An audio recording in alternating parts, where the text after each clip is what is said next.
Rose, do you still remember me? Lucille gave her an evil look. What do you want? Open the door.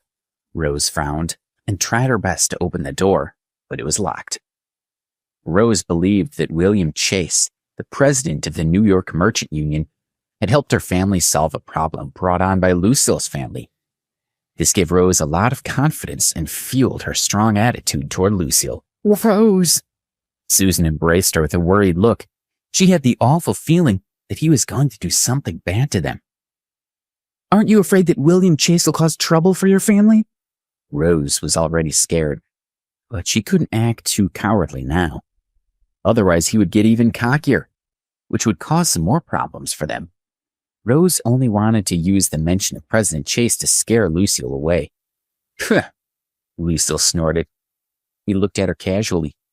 It seems like your family doesn't get along that well with William Chase.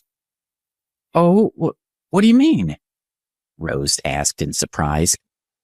He shook his head and laughed. Even though his family had already apologized to Rose's family, William Chase did not let them go. During that time, Chase had put a lot of pressure on one of their corporations, causing them enormous problems. Chase had misunderstood Ken Stokes' meaning and had also attacked Rose's family's business. Seeing that their own decline could not be reversed, Donald Brennan, Lucille's father, made a prompt decision. He decided to withdraw the assets of the family business from New York and seek a new base elsewhere. Lucille laughed because he and his father had guessed that it was a coincidence that William Chase had saved Rose's family. Now, seeing Rose, it seemed like she didn't know anything about the situation when her family was attacked by William Chase. If Rose's family was so close to William Chase, wouldn't he tell them about such an important matter? This meant that their guess was correct. Why are you laughing? Rose was puzzled. Why did it feel like it was a joke when she mentioned William Chase? Even if William Chase showed up here, what is there to be afraid of? Even though Lucille said this, he was still afraid of him. But his father had already decided to leave New York. So how could the head of the New York's Merchant Union still do anything to them? Give me back my phone. I'll call my dad right now and ask him to find Mr. Chase to seal your accounts. Rose still had not figured out the situation. He showed no mercy at all. This time Rose didn't dare say a word. Susan also felt a great sense of danger. She felt like she was destined to... Huff! Seeing that Rose had become humble, Lucille revealed a proud smile. His eyes didn't hide anything as he looked at them a few times. Then he turned around and started his car. Hey, hello, Rose? Alex said loudly to the phone, but it was already beeping with busy signal. Lucille. Alex couldn't help but frown. If Rose and Susan fell into Lucille's hands, the consequences would be unimaginable. He went to the surveillance room that watched over the night market and asked to see their surveillance footage. When the people on duty heard that his friends had gone missing, they played the footage from when the incident occurred. Alex saw the whole picture. He was shocked to see that the blind man who Rose and Susan had helped was the same person he had collided with earlier. This was obviously what Lucille had planned. It became clear that his motive for doing this wasn't simple. If Alex didn't rescue them as soon as possible, the result would be extremely bad. Realizing the urgency of the situation, Alex came out of the surveillance room and called Ken Stokes. Ken was the most effective and quickest way to deal with the situation. Alex, you don't have to be so anxious. I'll call Donald Brennan right now. He definitely won't dare touch your friends, Ken said, which helped to calm Alex. All right. Since Ken had said so, it meant that it wasn't going to be a big problem. You would definitely be able to resolve it properly. Alex calmed down a bit, and he hung up the phone. Less than 10 minutes later, Ken called him back. Sir, I couldn't get through to Donald Brennan's phone, but I found out that he wants to transfer all his assets to other places. Last time we used William Chase of the New York Merchant Union to warn him, and from the looks of it, his actions during that period of time were very abnormal. It's very likely that he's venting his anger and taking revenge out on Rose before he leaves New York, Ken said as his tone became heavier. Are you in New York now? I'll go to your place. Hearing Ken's uncertainty, Alex felt a pang in his heart, so he wanted to meet with him. After all, Joe had asked him to take care of Susan and Rose that evening. Yes, I'll send someone to pick you up right now. I'll do my best to search for the location of your friends, said Ken. 20 minutes later, stopped in front of Alex. He got in and went to meet Ken. At the same time, Lucille had already arrived at a small hotel on the outskirts of New York City. Lucille stopped the car, got out, opened the door, and pulled Rose out. The owner of the hotel was a familiar face to his family. He had already greeted them. So even if others saw him, who would dare to interfere? Get in. Lucille pushed the two girls into a room. Rose and Susan fell onto the floor as he closed the door. Susan and Rose stood up and saw an old man in a room who looked just like Lucille, but 30 years older. Dad, I did well today.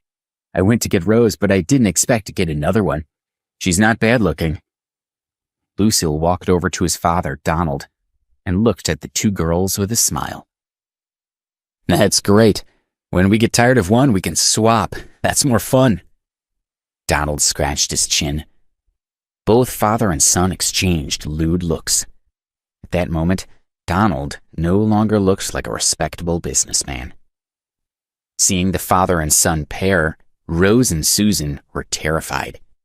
They hid in a corner of the room like a couple of frightened mice. Help! Someone save us! Susan shouted at the top of her lungs, followed by Rose. Call out again! Lucille impulsively walked in front of the two of them. Donald was actually smiling. He sat leisurely on the bed and smoked his cigarette. He looked at the two girls who were both looking back at him with anger and fear. You think that just because you shout for help, someone will save you? If that were the case, I'd just book a room in the city center. Why bother coming all the way out here? Let me tell you, if I opened the door and let others see you shouting in the room, they wouldn't dare do anything. Do you believe me? Donald didn't seem to be worried at all. Susan and Rose's heart sank into despair. Rose's legs went limp, and she almost fainted. Donald chuckled. He looked at Lucille and said, Don't just stand there. Go take a shower. Let's get started. Lucille looked at his father with an evil smile and walked into the bathroom. They could hear him turn on the shower and the sound of water flowing. You all, what are you trying to do? Susan asked with a trembling voice. Huh? Donald revealed a surprised expression and then asked back, Men and women in the same room? What do you think we're doing, playing a board game? Susan's mind went blank as her entire body went limp. Rose's heart was beating fast like it was a countdown for her life. The sound of flowing water stopped. Susan and Rose's hearts missed a beat. Lucille came out while wiping his wet hair with a towel wrapped around his lower body. There were droplets of water on his firm muscles. No, I beg of you, please don't, Rose cried. She knelt on the ground and begged Lucille, Please let me go. I was wrong before. I won't dare do anything. Let me go. Let us go. We can compensate you in another way. This is against the law. Although she knew it wouldn't work, Susan also begged them. Now that I know you're regretting it, do you remember how you insulted me in front of everyone in the Angel Bar? I swore in my heart that I would get you back for that humiliation. Don't! Rose tried to back away while pleading, but a wall was behind her. Lucille grabbed her chin with his right hand. He leaned her forcefully against the wall and breathed in her smell. He inched closer and closer to her face as a trace of an evil smile appeared. Rose closed her eyes in fright. She had become a victim. Just when Donald was about to walk toward Susan, the room phone rang. Ring, ring, ring, ring. Donald glanced at the phone in confusion. He had already told the hotel owner that he was going to be busy that night, so the hotel owner definitely wouldn't call him. Even if they had something to talk to him about, they would have just knocked on the door. Who would be calling now? This phone can only connect with the internal hotel line, he thought. Donald finally walked over to the phone and gently picked it up without saying a word. The other party on the phone spoke. "I'm Ken Stokes. No matter what you're doing to Miss Susan, stop now." Ken, Donald thought and shuddered at the sound of his name. He had naturally heard of Ken before, and that he was a reputable person. He also knew that no matter how rich or powerful a person was, they had to be respectful toward Ken. They would not dare to offend him. Donald had always wanted the opportunity to meet Ken, and he was never able to because of his limited status. He never expected that his first communication with Ken would be in this way. Donald was stunned. He swallowed hard. Although it was just a simple sentence, and he couldn't be sure that it was Ken who was on the phone, how many people could directly call a hotel's internal line through an external phone? Donald was also a veteran businessman. How could he not know from the sound of the man's voice whether the other party was playing dumb or not? "What is it? Are my words useless?" Ken asked in a deep voice.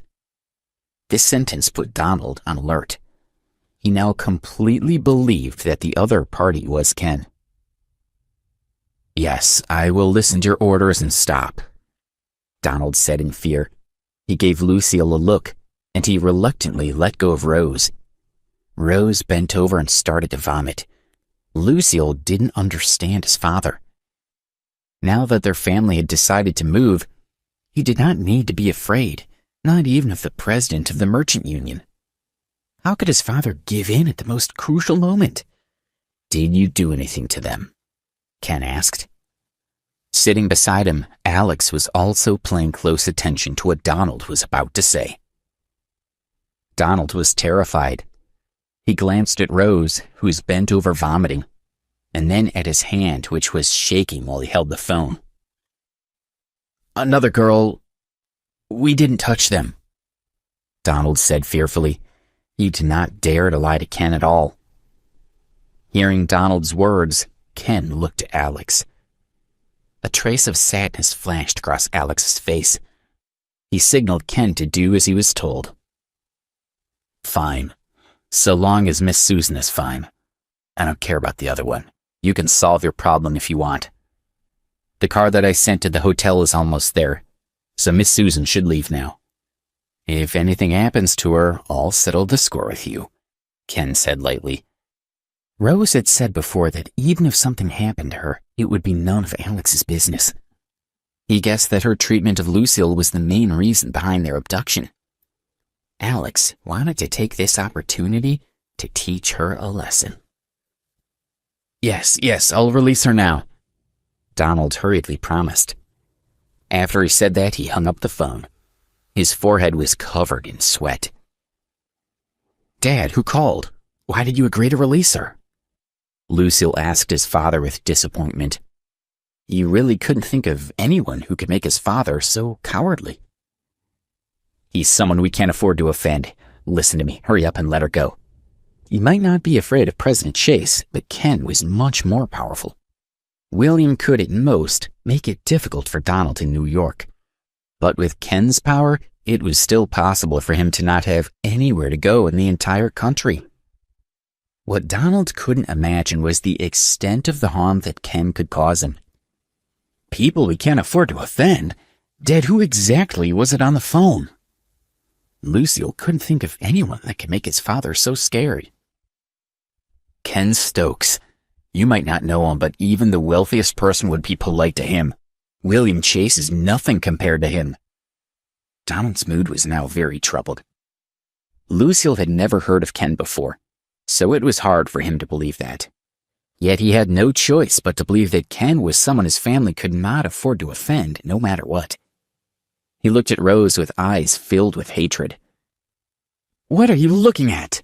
Rose straightened her body and glared at Lucille. Lucille's face was stinging, but he didn't dare to challenge her. If Ken got angry, his family would not be able to bear the consequences of his reaction. "What about you? You, shameless father and son, should be sent to jail." Rose looked at Lucille's face in anger. She did not hold back. "Rose, let's go." Susan felt that what Rose did was too dangerous. Rose only wanted to get out of the room. "Susan, don't be afraid. Don't you see how scared Donald is? Even if they had twice the courage, they wouldn't dare do anything to us. Rose had seen Donald's attitude change to fear on the phone. This time they were saved by someone more important than William Chase. She wasn't afraid at all. "There's also this old man," Rose said. Donald sneered. Ken had said on the phone that he only cared about Susan's safety. He didn't care about the other girl at all. "Let go. Aren't you afraid that you'll get into trouble with Mr. Stokes?" Rose said shyly as Donald grabbed her foot. "Mr. Stokes only told us to let Miss Susan go. He doesn't care about you," Donald said. Hearing those words, Rose's face turned green. "Really?" Lucille got up from the ground and looked at his father in surprise. He walked to Rose's side and grabbed her wrist with one hand while sneering, "Show me your arrogance one more time." Rose was frightened half to death when she saw the father and son pair. She looked at Susan and said, "Susan, save me, save me." "Please let her go. Please don't hurt her," Susan pleaded with them. "Don't meddle in our business. You should leave now, quickly," Donald said politely to Susan, but she looked terrified. She was afraid that if she continued to stay, Donald and Lucille would change their minds and grab her too. She wanted to save Rose, but she could not do anything. So she ran out of the room in fear to go asking the police for help. She rushed out of the hotel in a fluster. It was at that moment that the man had picked up Alex stopped in front of her. "Ah!" Susan jumped when the Mawlsey stopped. She calmed down when a young man stepped out of the car and told her that Ken had sent them to pick her up. "I'm begging you, please save my friend. She's in there right now. I'm begging you, please save her," Susan urgently pleaded to the young man. We were ordered to only ensure your safety." The young man appeared to be in a difficult position. "I'm begging you, just help her." Susan fell to her knees with tears flowing from her eyes. "Please get up, I can't take it." The young man bent down to help Susan up, but she refused. He had no choice but to agree to her request. "All right, let's go save her," he said to another man in the car. Thank you, thank you." While Susan thanked him, another young man stepped out of the car and they ran toward the hotel. "How can I defend myself from two grown men?" she thought as she closed her eyes and burst into tears. The two strong young men broke into the room, kicked Donald and Lucille onto the ground, and pulled Rose up from the bed. It was as though she had been given a new chance at life. She didn't dare to brainlessly insult the father and son now. The two young men supported her by the arms and whisked her out of the room. "Rose, are you all right?" Seeing that Rose had been saved, Susan rushed over to comfort her. The two girls held each other until Rose gradually calmed down and stopped shaking. "Ladies, please get into the car now. We'll take you back," a young man said respectfully. "Oh, sorry to keep you waiting." Susan and Rose climbed into the car, and their attention gradually shifted to the expensive they were sitting in. This was the first time they had ridden in such a luxurious car. "May I ask why Mr. Stokes wants to save me?" Susan asked the young man sitting across from her. She was curious. As she had never seen Ken before, why would he protect her? Mr. Stokes is involved because of our boss." The man sitting opposite them was about to say more, but the man sitting in the front passenger seat coughed, turned his head to the side and said with a frown, "That's all you need to know." "Boss?" Susan and Rose were both curious. They continued to ask, "Who is your boss? Do you know who we are? What's his name?" "You don't need to ask those questions. Our task was to ensure that the two of you returned safely. As for the rest, we don't know anything." The young man gritted his teeth and did not dare to reveal any more information. Susan and Rose exchanged a glance. They both had a strange feeling. "What's this?" Susan's hand had carelessly brushed past the seat. She felt something. When she picked up the objects, she saw that it was a pair of woven bracelets. She looked at Rose in surprise and whispered, "Rose, aren't these the bands that the old lady gave you and Alex at the night market?" No, no. Rose thought about the night market where the old lady had mistaken her and Alex for a couple. Even though she saw that the bracelets were the ones from the old lady, she didn't want to admit it. Yes, they are. Susan pulled over Rose's hand and slid one of them onto her wrist. Look. Rose glanced at the bracelet on her wrist, but she was still unwilling to admit it. Sir, may I ask how these two bracelets got in the car? Susan asked a young man while holding the bands. I don't know. The young man snatched the bracelets from her hands. He could tell from Susan and Rose's conversation that the bracelets belonged to their boss and must have been accidentally dropped by him earlier. Since they belonged to their boss, they had to take good care of his belongings. The young man was in such a hurry that he scratched Susan's hand. She suspiciously looked at him nervously, putting away the bracelets. They must belong to Alex. Why is he so nervous? Could it be? She thought as her eyes moved slightly. Rose, we were lucky to have Mr. Stokes to help us this time, or else we would be in serious trouble. I really misjudged Alex. He was supposed to protect us, but it's really just as you said. He doesn't do anything. He runs away faster than anyone else. The expression on the face of the young man sitting in front of Susan changed drastically. I told you he's not reliable. Rose hated Alex. She went on about how Joe had told him to protect her, but he was nowhere to be found when she was in trouble. Rose hated Alex even more when she thought about how they had been kidnapped by Donald and Lucille. The young man turned his head to look outside the window. He did not want to hear any more of their conversation. Rose, the old lady even treated you two as a couple. Tell me the truth, what do you think of Alex? While Susan said this to her, she secretly observed the young man's reaction. Susan, why are you asking me this? Rose asked. Rose was ashamed. She held Susan's hand, and when she thought of Alex, she was filled with anger. He rushed into the First Republic Bank one day, crashed into me, and hit me on the head. When my family is in trouble, he doesn't really try to help. He only says, as an aside, that my problems will definitely be solved. The young man quickly turned his head and shot a cold glare at Rose. His fist also tightened slightly. What's wrong? Rose asked the young man anxiously, but he didn't say anything. Susan, tell me, why would any normal girl be attracted to, like Alex? Rose continued, but Susan interrupted her and changed the topic. Soon the car arrived at Preston University. Susan and Rose thanked the young men and expressed their gratitude to Mr. Stokes. They watched the car drive off into the distance before returning to campus. If it wasn't for Alex, we definitely wouldn't be so unlucky today. Rose looked at her torn clothes. Since she was no longer in any danger, she fell into her habit of blaming Alex. Susan had been thinking about something else, but when she heard Rose complain about him again, she couldn't help but pout. Rose, you're impossible, Susan sighed. Did you not notice anything just now? Notice what? Rose was quite puzzled. Are you talking about that? It really was comfortable. I'll get my future husband to buy one for me. That's not it. Susan was rendered a bit speechless by her attitude. She touched her forehead and said, Don't you think it's strange that the two bracelets were in the car? What's so strange about that? She didn't want to hear anything further about the bracelets. Rose became angry when she thought about Alex's shameless behavior when the old lady put the bracelets on them.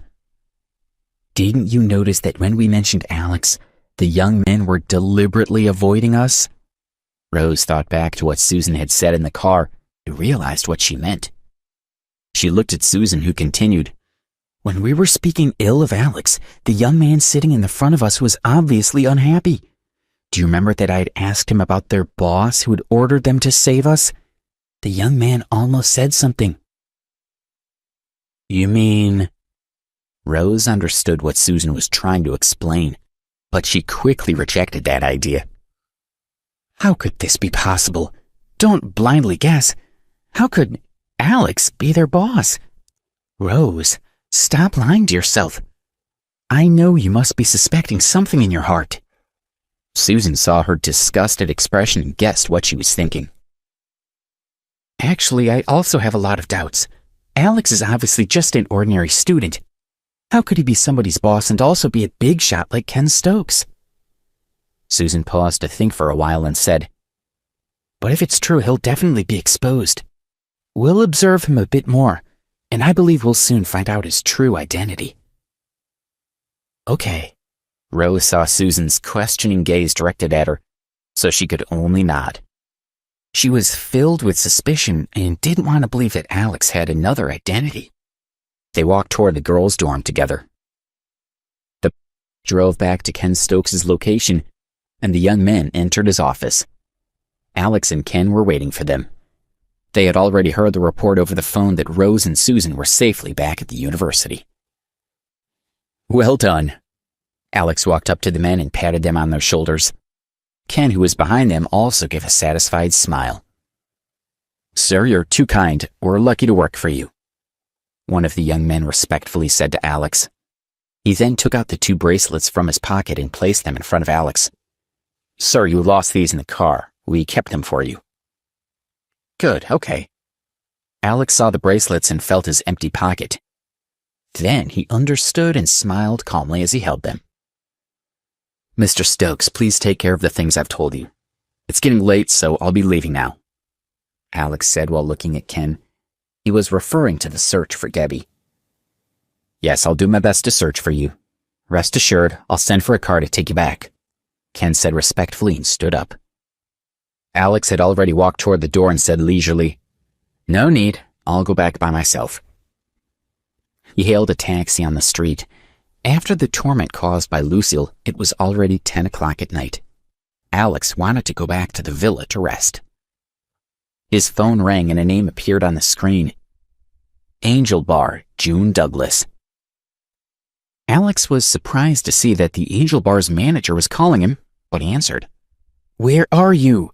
It's great that you have time to come to the bar to help. You've never once stopped by. Do you have the time now? Come to the bar and help me. June's annoyed voice came over the phone.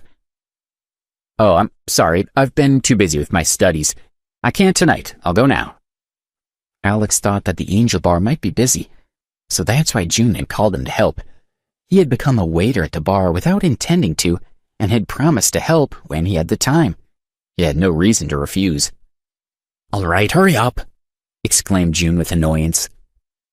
Alex hung up the phone and got the driver to take him to the Angel Bar. Soon, Alex arrived at the bar. It was as he had imagined. It was filled with people, likely due to graduation. Even walking into the bar was a bit difficult. June, I'm here. Alex finally found her, as she was busy toasting with the guests. He shouted at her so she could hear him over the noise. Don't just stand there. Ask the supervisor for a set of clothes. Hurry up and greet the guests, June instructed loudly and then walked over to toast another guest. After Alex changed his clothes, he got busy with work. He was responsible for delivering drinks and snacks and for sending off the customers. Most of the guests were students, so they quickly left after midnight. When the last person departed shortly before 1 a.m, everyone finally felt relieved. Everybody, start cleaning up and don't be in such a hurry to leave. The boss wants to come over and see us all. We won't delay you for too long. All right, let's get started, June said to the staff. Alex didn't stay idle either. He checked to see if the power supply for the ice machine and other electrical appliances were in order. When everyone was done, 10 or so young staff members gathered and chatted while rubbing their aching legs. The sound of high heels hitting the pavement came from outside, followed by an alluring figure that walked into the bar. She exuded the charisma of a mature woman. Her walk alone was enough to make one's imagination run wild. It was the owner of the Angel Bar, Vivian Carter. When they saw their boss had entered, the staff all stood up from their chairs to show their respect. Vivian waved her hands amiably and said, Everyone sit down. We're all family. No need for formalities. June, give everyone a margarita. Okay. June waved at Alex and another waiter and said, You two go pour some drinks. They both went to the bar to pour margaritas. They each filled their trays and walked toward the group. Everyone gazed at Alex, who handled his tray awkwardly and spilt a drink. It's all right, just clean up the spill and then bring a few more drinks over, Vivian said to him casually. Okay, Alex answered and cleaned up as she had instructed. He then went to bring out a few more drinks. This time he didn't make any mistakes. Alex found a seat and sat down. He let out a sigh of relief as he looked at Vivian, who was sitting gracefully in front of the crowd. He felt both grateful and impressed. She had resolved his embarrassment with a simple sentence. Vivian, June, and the staff were sitting together having a good time in the bar's relaxed atmosphere. All right, I won't waste any more of your time talking. Let's go home to sleep, Vivian said suddenly with a serious expression. I've already made an agreement to sell this place to someone from the city. In a few days, he'll take over the bar, Vivian said to everyone with a calm smile. But her news was so shocking that it caused a commotion among the staff. Vivian, we won't let the new boss in, one of them cried out. Don't sell the Angel Bar, don't, said another. They had a mixture of sad and excited looks on their faces. Vivian and June had treated them well at the Angel Bar. Hearing that it had already been sold, they felt as if their home was gone. Alex was also very shocked. He had thought about buying the bar before, but too many things had happened recently, and he had forgotten about it. He didn't expect Vivian to move so quickly. She had already discussed it with someone else. Stop screaming. Do you think Vivian is happy to sell the bar? She probably feels worse than you guys, June told the agitated staff. Vivian had been discussing the sale of the bar with her, so she understood how hard it had been for her to make this decision. June was interrupted by Vivian. She could understand the feelings of her young staff. I know that everyone is reluctant to part with the bar. I still remember when I interviewed each of you. I even promised you on the night before the opening that I would give you all a promotion and a raise sometime after 3 years. Vivian recalled the scenes from her past. Tears welled up in her eyes, and her voice became choked with sobs.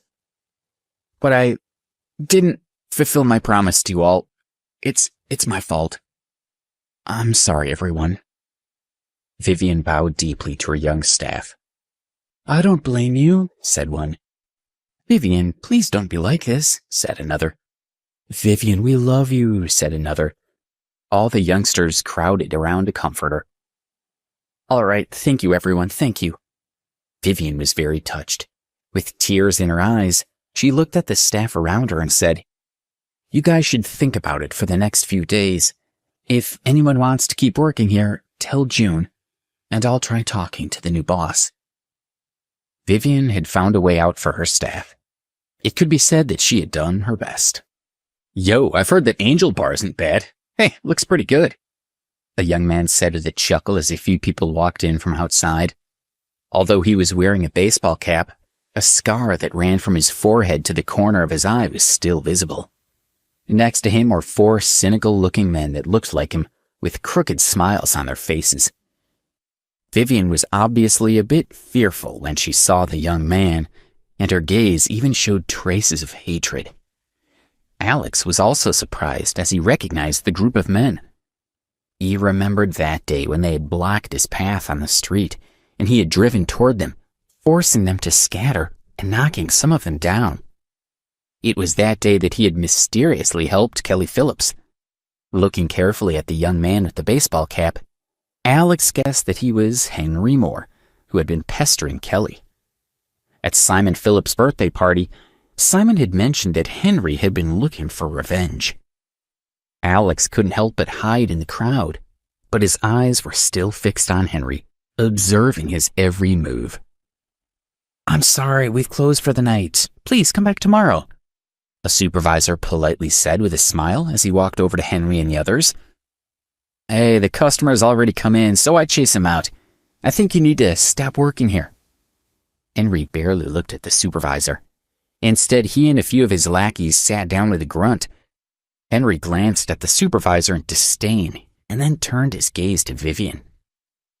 When Henry and the others sat down, the staff realized that someone had been standing behind them. This person looked extremely thin and weak and had been hidden by Henry's group.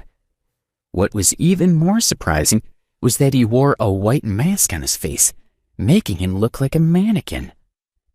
You! The supervisor had some status in the bar, so he was quite miffed after being scolded by Henry in front of so many people. "Oliver, shut up," Vivian shouted. "Vivian, it's fine if you don't entertain such a person," Oliver said to Vivian in embarrassment and anger. As Oliver turned toward Vivian and spoke, Henry struck him on the back of the head. Only the little masked man was standing firmly behind Henry. These people had strange hairstyles, gold chains, silver rings, and a ferocious look on their faces, causing the young men to lose some of their courage. "Sit down," Vivian said with a frown to her staff in a low voice. Everyone was still unwilling to accept it, but they finally sat down after she said it again. They cast their resentful gazes toward Henry and the others. Vivian took a deep breath and turned to Henry. "Henry, please let him go." Vivian was very reluctant to talk to him, as she didn't even know him. A few days ago, he had introduced himself to her and invited her out to dinner. He also invited her to a movie. How could Vivian not see his intentions? However, Henry still followed her around. She understood that he was also from a wealthy and powerful family, so she was helpless to do anything. "Release him? He just wanted to attack me. How can I, Henry, lose face in front of my friends?" Henry said in amusement. His foot ground down on Oliver's face twice. Oliver let out cries of pain. The young men in the bar shuddered slightly, feeling extremely anxious. Vivian's frown deepened as she tried to think of a way to save the supervisor. "What do you want to do?" Vivian stared at Henry and asked. She was very nervous. It seemed that Henry had come with ulterior motives that day. He casually took out his nail clippers and said lightly, "It's very simple. I came to the bar for a drink. As long as I can have my drink, I'll leave. As for this thing under my feet, it's not even worth a dime as I see it. Bring them a drink," Vivian said to the staff at the bar. The waiters glared at Henry and his companions and were about to go to the bar to serve the drinks. "Wait a minute, Vivian. My friends and I are here to cheer you on, but we won't be able to enjoy ourselves if a few pretty boys serve us drinks. It's not like you don't have any girls in here, so let the pretty girls serve the drinks. Then your guests will be better entertained." Henry looked at his fingernails under the light. Everyone, including Vivian, let out a dissatisfied sigh. However, if they wanted to send this evil guy away, they could only do as he wanted. "Girls, come with me to get some drinks to entertain our guests." Vivian ordered 4 girls to go to the bar. Each of them held a glass as they walked toward Henry and the others. Seeing Vivian and the 4 girls walk toward them, an evil glint appeared in Henry's eyes. "Henry, please." Vivian presented him with a drink. Watching him staring at her, she was both nervous and disgusted. She just wanted him to leave quickly. "Fine, I'll drink. How can I dare let Vivian down?" His gaze never left her face as his hand slowly reached out toward the glass. The moment he was about to grab it, he grabbed her hand instead. She shook violently, causing the glass to fall and shatter on the ground, while he tightly grasped her hand. The girls screamed out in shock at the same time. "Let me go! What are you doing? Ah!" Vivian screamed in terror. She felt her balance slip as she fell into someone's arms. "What am I doing? What can I do?" He looked down at Vivian's beautiful face. He was already unable to endure his feelings for her. "Ah! Let me go!" Seeing Henry's face looking down at her, Vivian was so scared that she closed her eyes and struggled crazily to free herself from his arms. And it wasn't only her. The 4 waitresses were also struggling fiercely to get away from Henry's friends. The scene was chaotic and everyone watching was horrified. "Damn it, let go!" shouted Vivian. The boyfriends of the 4 girls who had been serving drinks were also present. Naturally, they were enraged when they saw their girlfriends being manhandled. And the rest of the boys watching were all hot-blooded men in their 20s. Of course, they all felt indignant in being ordered around by these bullies. Without any warning, a few guys bellowed and rushed toward Henry and his friends. Henry and the others were shocked and immediately let go of the women that they were holding. As some young guys rushed toward Henry, his 4 friends stood in front of him, yelling at them and hoping to scare them off, unable to fight back. Henry's friends screamed as they were getting pummeled by the flying furniture. They only managed to hit the young guys a couple of times. A few minutes later, Henry's friends conceded that they couldn't protect him. All they could do was squat on the ground with their arms over their heads to protect themselves. "Beat up their leader," shouted one of the young guys. His friend agreed. Henry was terrified as he sat hugging his head and shouting, "Slayer, save me!" The youngsters didn't care who this man was. They had no interest in understanding anything about him. They just knew they wanted to get their revenge. Then two of the young guys suddenly let out cries of pain. The others turned around and saw that their friends were lying on the ground. Then others started falling. Before they could work out what was happening, half of them were lying out on the floor. It was the little man in the mask. This masked aggressor seemed to be some sort of martial arts expert who knew exactly what he was doing. Each time he attacked someone so quickly that they weren't able to dodge him or fight back. He was like an unstoppable ninja. Less than 2 minutes later, not a single young man was still fighting. Some were still lying on the ground moaning. Others were not hurt, but they were too in awe of this man to keep fighting. They watched him meekly, some holding their injuries. No one dared to take another step forward. Slayer walked to Henry's side and said, "Boss?" Everyone was surprised to hear him address him in this way. "Are you stupid? Your boss has been beaten up, yet you're just standing there watching the show? Damn you!" Henry shouted at him and thumped his head as hard as he could. Slayer lowered his head. He was not tall to begin with, but now he looked even smaller. He had defeated more than 10 people single-handedly. The onlookers were surprised to witness such a strong person behaving so subserviently in front of Henry. All this time, Alex had been observing Slayer from the back of the crowd. He saw that he was dressed in fashionable but worn clothes that had been given to him by Henry. And the fact that Slayer was wearing a white mask only added to his odd appearance. Alex also noticed that his hands were yellow, and his nails were long and dirty. He had a crew cut, and 2 bald patches were visible on his head, giving the impression that he was sick. What kind of person is he? Alex wondered. Everyone there had the same question on their minds. Henry looked down at Slayer and ordered loudly, "I'll let you off this time. You can be useful at crucial moments. Remember, if you ever see me in danger, you must immediately come out and protect me. Do you understand?" "Understood," Slayer answered timidly. When the others heard his meek voice, it was hard for them to imagine that he was the same violent man that they had just witnessed. Henry looked at the young people eyeing him nervously, and he shouted arrogantly, "You just try it." Seeing that they were all scared of him, he bragged confidently, "You're nothing but a bunch of cowards. If any of you dares to interfere with my business again, don't think I'll let you off so lightly. Come out if you're not afraid of death. Come on then." The young men had heard many and they didn't doubt that this angry man meant what he said. He was an arrogant person from a powerful family. He also had the ruthless masked attacker under his command, who clearly would stop at nothing to please his employer. None of them dared to challenge him.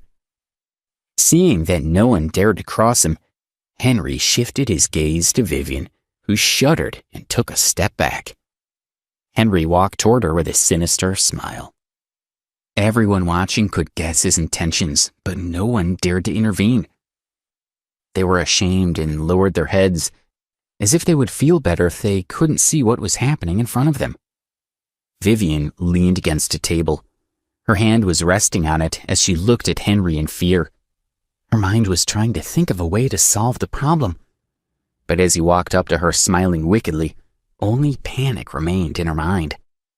Watching the scene, Alex was also struggling to work out what he should do.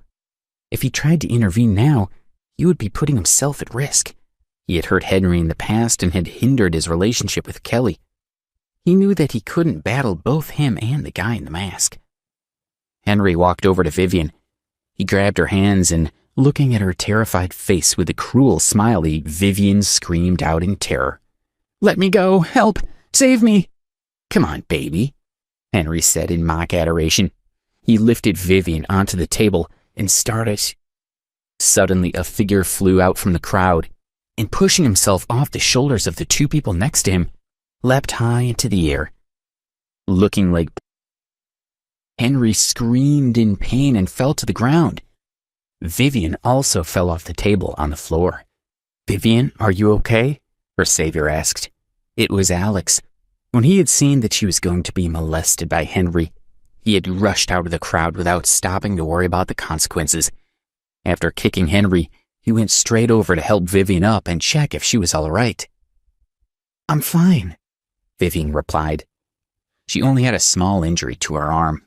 She and Alex both looked fearfully at Henry. He had fallen heavily onto the ground when Alex kicked him.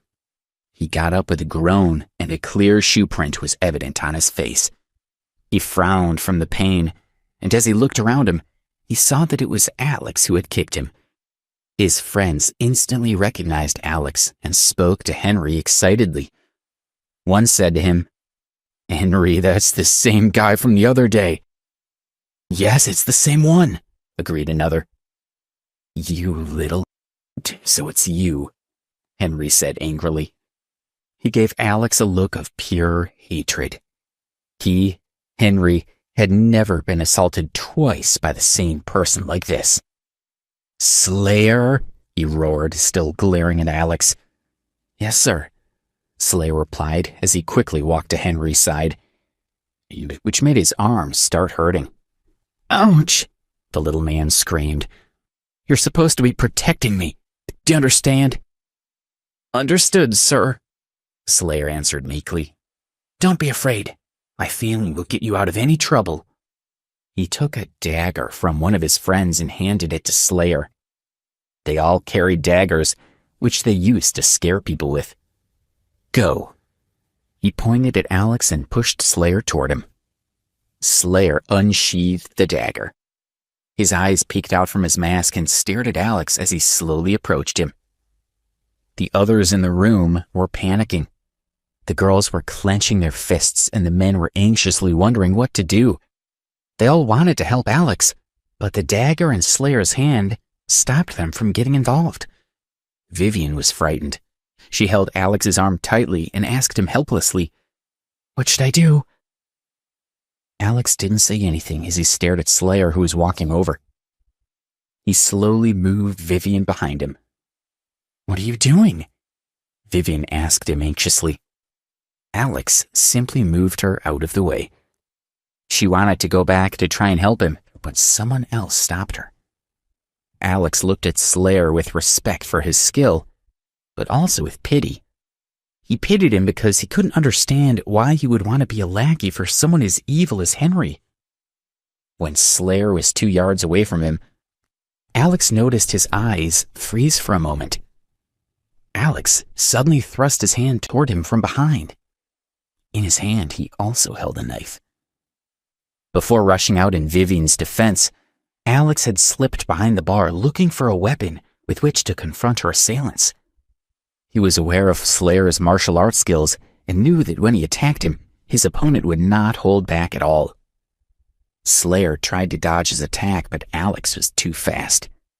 The dagger in his hand fell to the ground with a clanging sound. When they saw the vicious wound that Alex had inflicted on Slayer, everyone was shocked. When the girls saw the blood, they screamed and threw themselves into their boyfriend's arms. Henry and his friends were also stunned. They'd wanted to watch a good fight, but certainly hadn't predicted this result.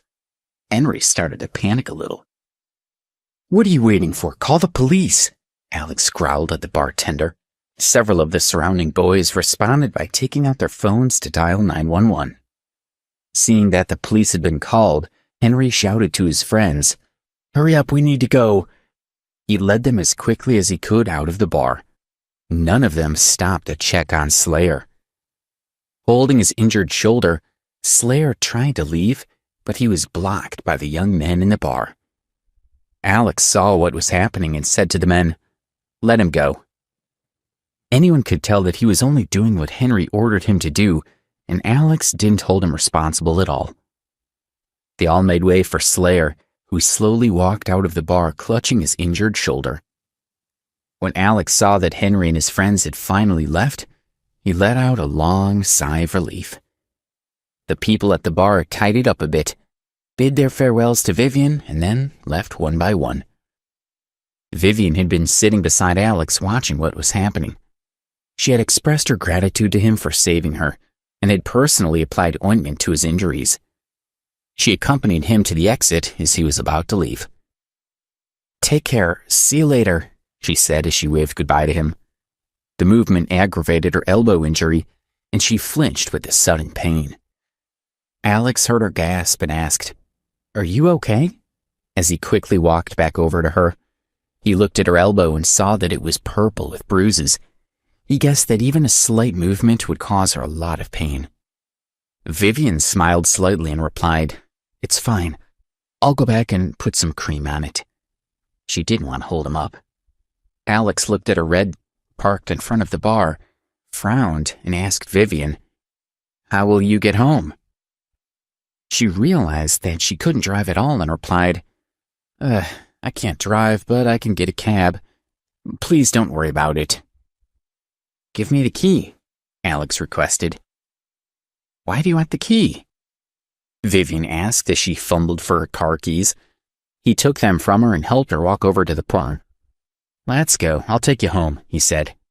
Following her directions, Alex drove them to Vivian's home and helped her into the living room. He asked her where he could find her medicine cabinet and brought some ointment to apply to her elbow. As she sat on the sofa in the living room, Alex held her arm and carefully applied the balm. Watching Alex's meticulous concentration and remembering how he had risked his life to save her in the bar, Vivian's feelings for him started to grow.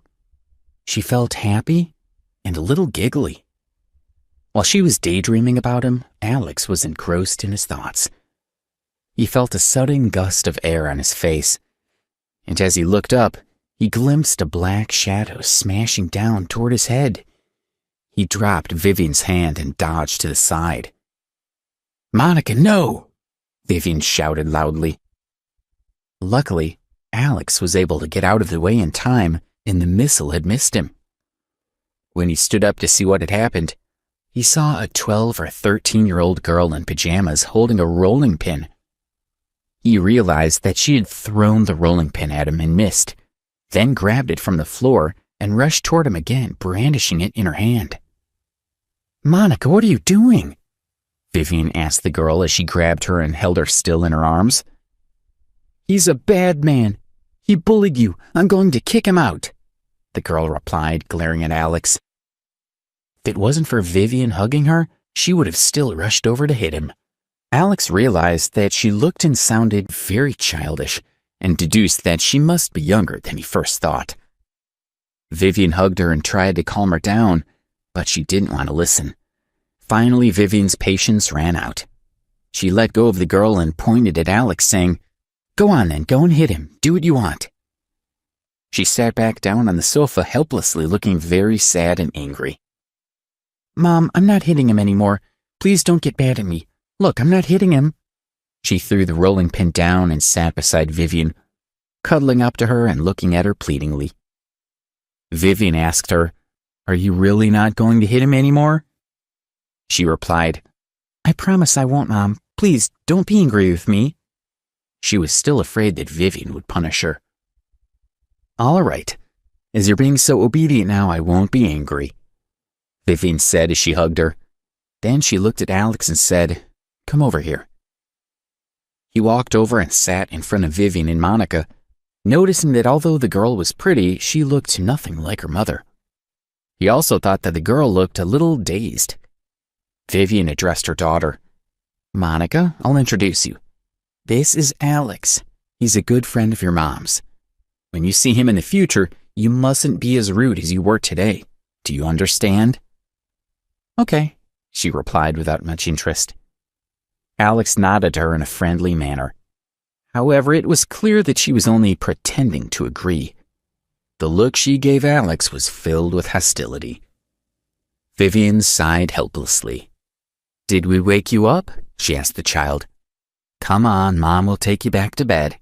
Alex, wait here, she continued as she held Monica's hand and led her toward one of the bedrooms. Mom, tell me a bedtime story. Otherwise, I won't be able to sleep. Tell me the story of that astronaut who went up to heaven. Okay. The astronauts were floating in the space station. Outside the porthole was the vast space. Suddenly, the astronaut heard a da-da sound coming from outside the porthole. Oh no, ghosts! I'm scared! Is there a ghost outside the porthole? Alex could hear Vivian and Monica talking in the bedroom. Sitting on the sofa, he couldn't help but smile. After about 10 minutes, Vivian gently closed the door and walked back into the living room. She went over to Alex and apologized for Monica's rudeness. I'm truly sorry for what happened, she said. It's all right, Vivian. Is Monica your daughter? Alex asked. He couldn't figure out who she was. Although she called Vivian Mom, she didn't look anything like her. He was sure that the relationship wasn't that straightforward. Monica is a child I adopted. She has learning disabilities. Although she's 13 years old, she has an intellectual age of 3 or 4. As she spoke, she looked a little sad. I understand, replied Alex, feeling sorry for Monica. Did she hit me because I did something to upset her? He asked. This was the first time that Alex had met Monica. He was trying to work out why she seemed to hate him so much. Vivian smiled uneasily. It's nothing. She was probably scared because she woke up in the middle of the night and found a stranger in the house. Really? Alex sensed that Vivian was hiding something from him, but he didn't push her anymore. He stood up and said, I should leave. It's already so late. I think you should just stay here for the night. We have a guest room. It won't be a problem, Vivian replied, urging him to stay. It was almost 3 a.m, so he agreed to stay the night. The next day, Alex woke up early. Vivian had already prepared breakfast for him and Monica. While they were sitting at the table eating, Alex noticed that Monica was still glaring at him. However, now that he understood her situation, he felt pity for the child. After breakfast, she begged Vivian, Mom, I want to go out and play. Not today, Monica. I haven't got time. You'll have to wait for 2 more days, then I'll take you to the amusement park. Vivian replied as she patted her head to comfort her. The child appeared to be very disappointed. Alex couldn't bear to see her so upset, so he suggested, Vivian, I think there's an outdoor gym down the road. Why don't I take Monica there to play for a while? Vivian agreed. If he took Monica out for a while, she could get on with some work. Although Monica didn't like him very much, she wanted to go out, so she was happy to go to the gym with him. When they got there, she didn't seem to know how to use any of the equipment, so he showed her what to do. This made her start to like him a little. When she saw him do 30 repetitions on a piece of equipment with spinning wheels, her eyes lit up. She clapped her hands and jumped up in excitement. Without her realizing it, Monica's hostility toward Alex had gone, and her heart was filled with affection for him.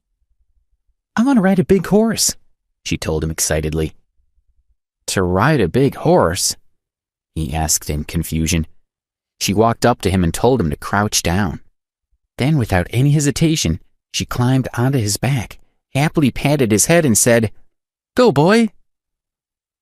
Alex was speechless. This must be what she means by riding a big horse, he thought. Monica slapped her palm on his head and said, Yeah, go! And Alex, the dignified heir of one of the wealthiest and most powerful families in the world, was bullied into action by a 13-year-old girl. After he had walked for 100 or 200 yards, Monica finally climbed off him and let him stand up straight. He felt gratified that the hostility in her eyes was gone. The morning's torture had been worth it. When Vivian saw Alex and her daughter Monica returning, it was clear to her that they were now friends. She was surprised, and although she couldn't work out how it had happened, she felt very happy. Alex left Monica with Vivian and went away. The next 3 days passed by as usual. Ken Stokes still hadn't heard anything useful about Debbie. Alex went to Ramsey Lake every day and sat on the rock where he and Debbie had once eaten seafood risotto together. He looked at the lake in a daze. With Debbie still missing, her classmates at Preston University graduated without her. Alex watched them dragging their luggage behind them as they left the school for the final time. As they celebrated their successes and praised each other on their grades, Alex's pain deepened. One particular day, he was sitting on the rock staring blankly at the lake when Vivian called. She asked, "Alex, are you busy right now?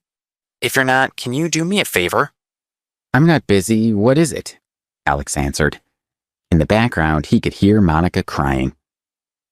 "I wondered if you could help me by taking Monica out to play today.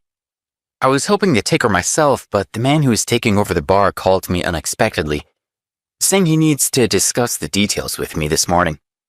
I tried to explain it to Monica, but she refused to listen," Vivian said worriedly. "No problem. I'll come at your place now. Then you'll be free to do what you need to do," Alex said. He ended the call and stood up to leave. He felt a bit worried about Monica after hearing her anguished crying over the phone. As he left the university campus, he stood at the intersection to find a cab. He suddenly felt that something was wrong behind him, but when he turned around to take a look, he couldn't see anything unusual. He shook his head doubtfully as a cab pulled up next to him. He climbed in and headed to Vivian's home. When he arrived, Vivian thanked him profusely. She asked him to take Monica to the amusement park and then to the Sunrise Special Education School, where she could play with the other children. "Why there?" Alex asked. He was happy to take Monica to the amusement park, but he couldn't understand why she wanted him to take her to a special school. He assumed the other children there would also have learning disabilities. Vivian replied, "Because there, Monica is equal to the others. No one will look at her with discrimination, pity, or mockery. She can feel normal there." She looked sad. In the past, she had taken Monica to many different places, but when people saw that Monica was lacking in intelligence, they always looked at her with pity. "I understand," Alex thought. He always looked at Monica with pity too. They spoke for a few minutes, then Alex and Monica left. They took a cab and went to the city's amusement park. The amusement park had all kinds of fun rides and other attractions. Together, they went on the pirate ships, tried the sledgehammers, and rode the carousels. They spent several happy hours at the park, and Monica spent the whole time laughing and cheering. Alex was filled with joy when he looked at her gleeful face. After eating lunch, then resting in the shade for an hour, they made their way to the Sunrise Special Education School. It was a private school and was worlds apart from the city primary school. It was not run for profit, but purely to help these children with learning disabilities. Alex took Monica to the school field. He watched the other children as they approached. Their ages ranged from about 6 to 13, but all were behaving as if they were much younger. As soon as Monica arrived at the sports field, she broke away from Alex and ran toward a group of children. It was obvious that she had been there many times before. She went over to a small group of kids, and they started chatting like old friends. They seemed like normal adolescents from a distance, but the contents of their conversation was more typical of much younger children. Monica was saying to her friends, "My mom is always too busy to bring me here. She's busy doing $1,000 business deals. Otherwise, I would have flown over on a big plane to see you guys a long time ago." "Big plane? What are you bragging about? That's nothing. I came here by steamer the last time. Your family is so much worse off than mine. At most, you can drive a Rolls-Royce," bragged one of the boys. Another said, "Monica, my family just moved to the Himalayas. When I have time, I'll invite you to my house to be a guest, and you can eat tiger meat." Monica seemed so natural and relaxed. Alex had never seen her looking so comfortable. He felt a tinge of sadness for her. 20 minutes later, he heard a scream and a boy's voice shouting, "Don't run, you stinky Monica! I'll beat you to..." When Alex looked around, he saw that Monica was running toward him as fast as she could. She hid behind him and gasped for breath as she looked at the boy who was chasing her. The boy saw that she was hiding behind Alex and stopped running. Alex was afraid that she had been hurt, so he quickly pulled her to him and checked her body nervously, asking, "What did he do to you? Let me see, it's okay," he said softly as he gently hugged her. Monica let out a soft moan, which surprised him. He rolled up her sleeves and then looked at her waist. There was a purplish-red bruise on it. Alex got angry when he saw it. He was about to grab the boy who had been chasing her. "Alex, where are you going?" Monica asked as she rubbed the bruise. "He was the one that did you up, so I'm going to get him to apologize," he replied. "Oh," Monica said. Then she paused for a moment before laughing out loud. "But he wasn't the one who put me." Alex stopped and walked back over to her. "Who hit me then?" Monica suddenly felt at a loss. She lowered her head, and a few seconds later, 2 tears rolled down her cheeks. "Monica, don't cry, it's all right." Seeing her like this, his heart sank. He held her and tried to comfort her. "Monica, tell me who hit you. I promise I can sort it out." Her eyes and nose were red, and she looked pitiful.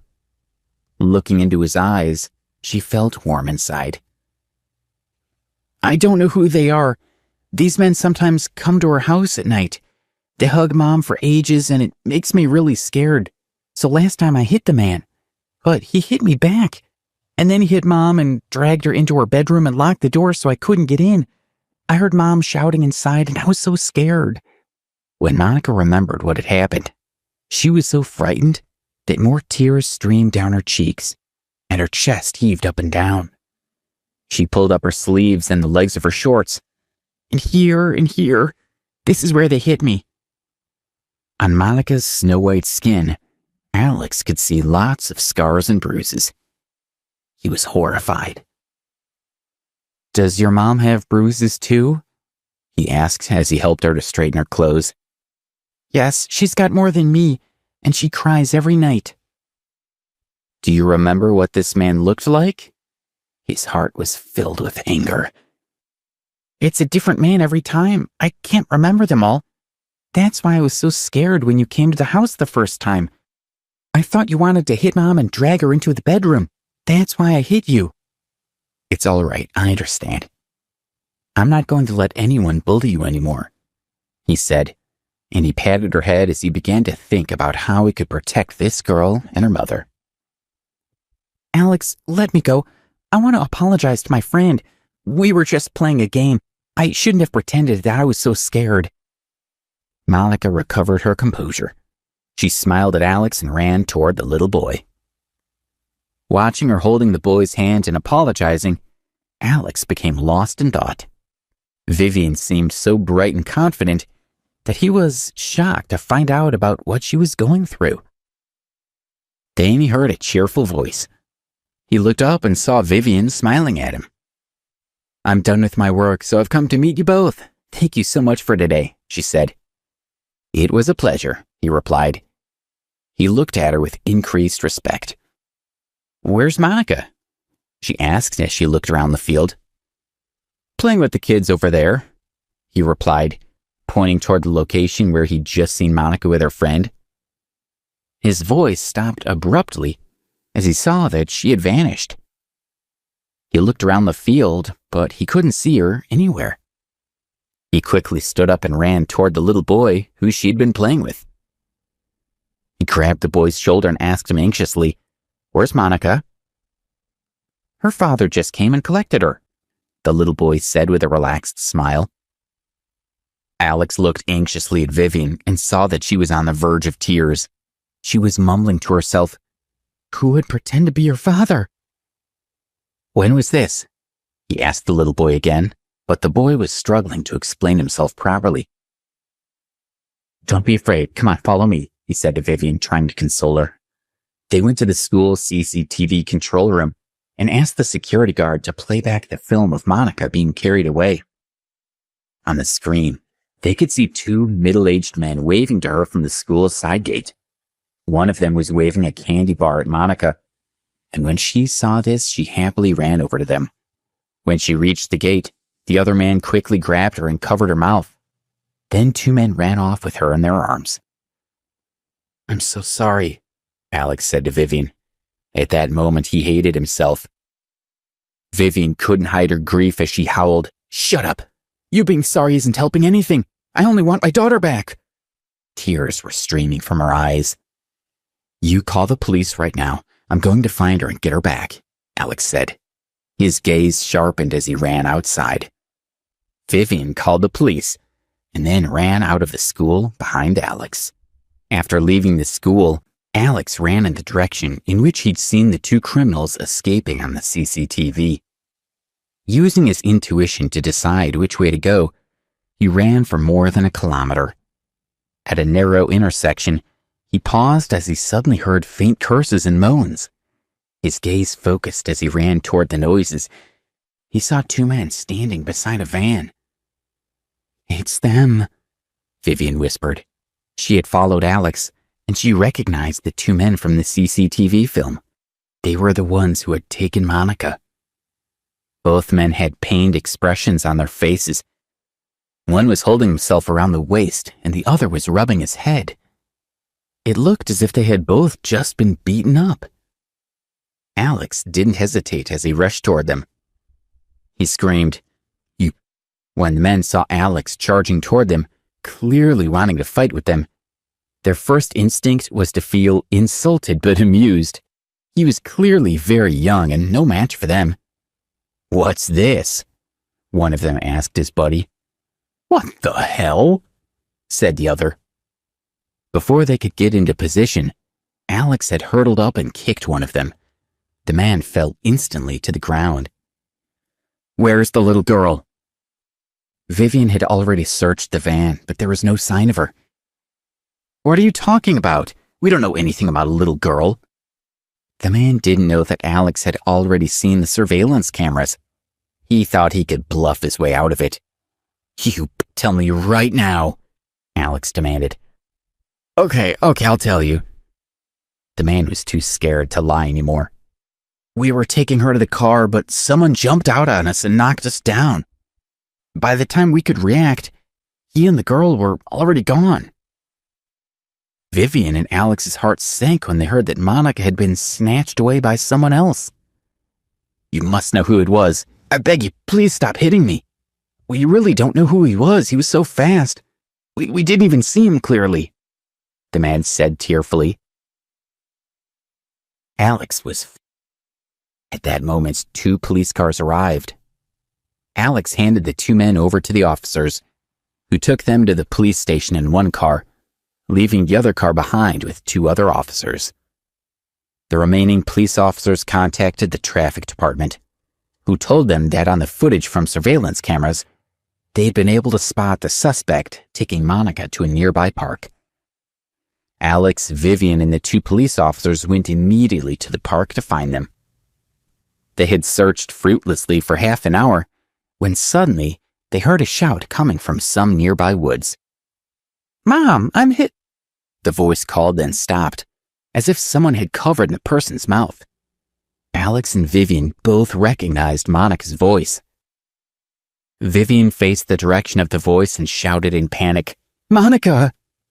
Alex and the police officers turned around and saw a small copse of trees in front of them. Alex signaled to Vivian to keep quiet. He exchanged glances with the two officers. The three of them moved Vivian behind them and cautiously approached the group of trees.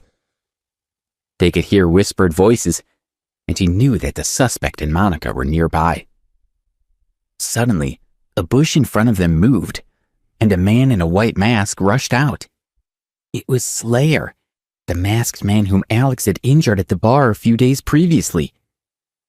Slayer faced Alex and pushed Monica in front of him. Monica! Vivian cried out. When she saw her daughter, she tried to rush over to her, but she was stopped by Alex. He looked fearfully at Slayer.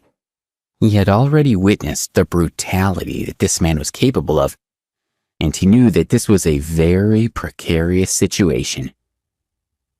One of them said, "Let go of the little girl right now." Slayer started to say something, but the police had already opened fire. The man was wearing a mask and holding Monica in front of him.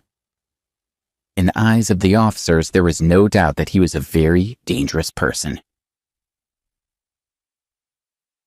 Vivian rushed to her and pulled her into her arms, while Alex rushed to Slayer and kneeled on his back to hold him down. "Monica," she cried, but Monica's gaze never left Slayer. She was struggling in her mother's arms to get back to him. "Monica, what's wrong with you? He's a very dangerous man who tried to take you," Vivian said to her. In tears, Monica replied, "No, Slayer isn't a bad guy. He's my friend and Alex is hurting him. Mom, let go of me. I want to see him." Everyone was stunned by her words. They looked at Slayer, who was still being held on the ground by Alex. "Speak now. Why did you kidnap Monica?" Alex asked him angrily. "I didn't. I saved her," he replied. "You're still lying." Alex's methods were too aggressive, so the two police officers stopped him. It was their responsibility to interrogate the suspect. However, Slayer continued to insist that he was the one who saved Monica. At that moment, one of the officers' phones rang. After a short conversation, he ended the call and released Slayer. He explained, "The surveillance camera showed that it all happened exactly as he said. This man defeated the two kidnappers and brought Monica here. He had no intention of harming her, and when he heard us shouting, he hid with her to protect her." Hearing what the officer said and watching how Monica reacted to Slayer, Alex and Vivian knew that they had been wrong about him. Vivian let go of Monica's hand, and she looked at him. She said, "Slayer, are you okay? Are you hurt?" He replied calmly, "Don't worry. The police only shot me with banana bullets. It didn't hurt at all." Monica's face lit up. "Banana bullets?" she asked. She walked up to the two police officers and asked one of them, "Mr. Policeman, can I look at your banana bullets? I want to try one and see if it tastes good." Only then did the two officers realize that Monica had some type of learning disability. They smiled and chatted with her for a while. Before leaving, they asked Alex and Vivian to go to the police station later that day to give their statements. Seeing that Monica seemed very happy with Slayer, Alex was confused. He wondered, what kind of person is this Slayer, and why does he always wear a mask? As if reading Alex's mind, out of the blue, Monica innocently asked Slayer, "Slayer, can you take off your mask so I can see your face?" "No, my appearance will frighten you," he replied. He was caught off guard by her question and took a step back. "It won't, I promise. Please let me see, I'm begging you," Monica said pleadingly as she held Slayer's hand with both of hers. "All right," Slayer finally agreed. Monica smiled happily. She was excited about seeing Slayer without his mask. Alex and Vivian were also watching curiously. They wanted to know more about this man. Slayer slowly took off his mask and revealed his face. "Ah, a ghost!" Monica screamed out in fear and ran to hide behind Vivian, who grabbed Alex's arm tightly. Alex's eyes narrowed. He was also shocked by what he saw. There were white spots on Slayer's face and a large purple birthmark over his left eye. These two colors made his face look terrifying and ugly. "I've scared you," he said sadly when he saw their reactions. He looked forlorn as he grabbed the mask and put it back on his face. "You followed me from Preston University, right?" Alex asked him. He remembered feeling that someone was following him and concluded that it must have been Slayer. "Yes," Slayer nodded sadly. He was aware that ever since Monica had seen his face, She had been hiding behind Vivian. Why? Are you planning to take revenge on me? Alex asked frankly. Slayer shook his head slowly. Although you hurt me the last time we met, I don't blame you. Actually, I've been looking for you, he replied. Why? Slayer was quiet for a moment. Although he couldn't see his face, Alex was sure that his lips were trembling. He stuttered. Because... His voice was shaky. It's okay, just tell me what's on your mind. Say it and I'm sure you'll feel better, Alex said as he patted Slayer on the shoulder.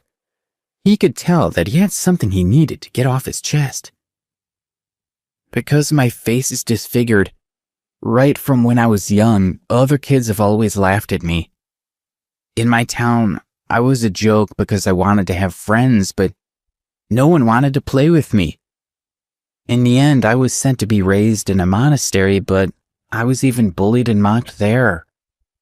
When I was old enough, I left the monastery to make my own way in life.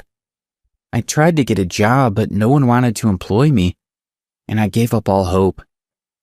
Did Henry save you? Alex had guessed that this may be the reason that Slayer was working for him. He nodded and continued with his story. He told me that he could stop people from mocking me. He gave me this mask and told me that if I wear it, I'll be an ordinary person like everyone else and that I'll be able to live a normal life. Do you think he was lying to you?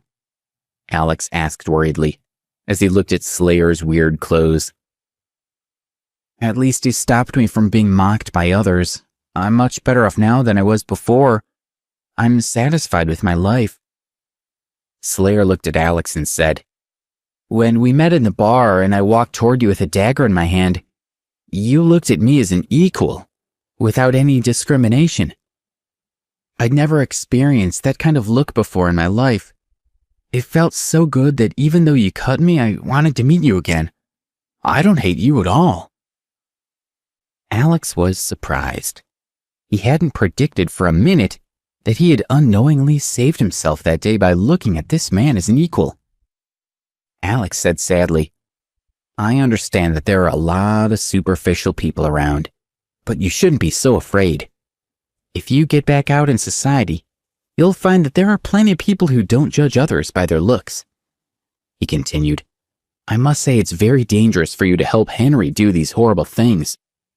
Do you really think that he's trying to help you? Or is he just using you for his own gain?